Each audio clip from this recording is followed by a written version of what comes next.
फखर news के bureau chief Ejaz Ahmad Tahir Awan का मुल्की और बैनुल अक़वामी अहम तरीन खबरों पर मुश्तमिल खुसूसी न्यूज़ बुलेटिन अपने मोअज़्ज़िज़ नाज़रीन क़ारीन की दिलचस्पी और मालूमात की आगाही के लिए पेश खिदमत है।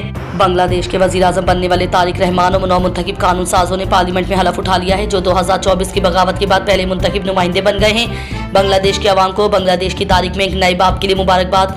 हम उम्मीद करते हैं और दुआ करते हैं कि नौमुंतखब हुकूमत बांग्लादेश के अवाम को फ़ख्र से नवाजेगी और अमन व तरक्की को फ़रोग देने के लिए खित्ते और दुनिया में अहम और मुस्बत किरदार अदा करेगी। ये पूरी मश्क पाकिस्तानी अवाम के लिए दिल दहला देने वाली है और हम बांग्लादेश के अवाम और नौमुंतखब हुकूमत को शानदार कामयाबी की तवक्को करते हैं। हलफ बर्दारी की तकरीब में शिरकत के लिए पाकिस्तान की नुमाइंदगी प्लानिंग कमीशन के चेयरमैन एहसन इकबाल ने की, जबकि दुनिया भर से हज़ारों सरबराहान ने शिरकत की।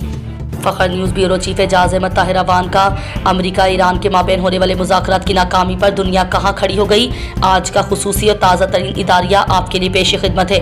अमरीका और ईरान के दरमियान मुज़ाकरात नाकाम होने की सूरत में अमरीका ईरान पर हमला कर सकता है, जिसके नतीजे में खित्ते में बड़े पैमाने पर तनाज़े पैदा हो सकता है। ईरान ने भी खबरदार किया है कि अगर अमरीका हमला करता है तो वह अमरीकी अड्डों को निशाना बनाएगा। अमरीका वज़ीर दिफा पीट सिंह ने कहा है कि अगर मुज़ाकरात नाकाम हो गए तो अमरीका ईरान के खिलाफ फौजी कार्रवाई के लिए तैयार है। उन्होंने कहा कि अमरीका ईरान को जौहरी हथियार तैयार करने से रोकने के लिए एक सिफारती हल की उम्मीद रखता है, लेकिन अगर वो नाकाम हो गया तो फौज बड़े पैमाने पर कार्रवाई के लिए तैयार है।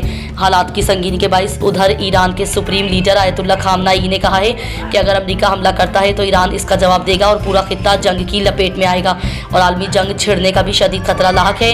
और इस वक्त दुनिया एक नाजुक और खतरनाक मोड़ पर आ खड़ी हुई है। इन हालात में मुस्लिम दुनिया का क्या किरदार होगा, ये भी एक सवालिया निशान सामने आ रहा है। दोनों ममालिक के दरमियान बढ़ती हुई कशीदगी का अंजाम आखिर क्या होगा।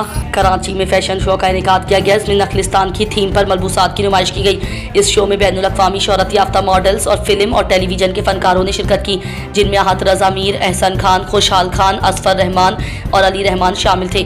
फैशन शो के शानदार सेट ने हाज़रीन के दिल जीत लिए, जो सहरा की वुसअत में पानी की तरह बहते महसूस होते थे।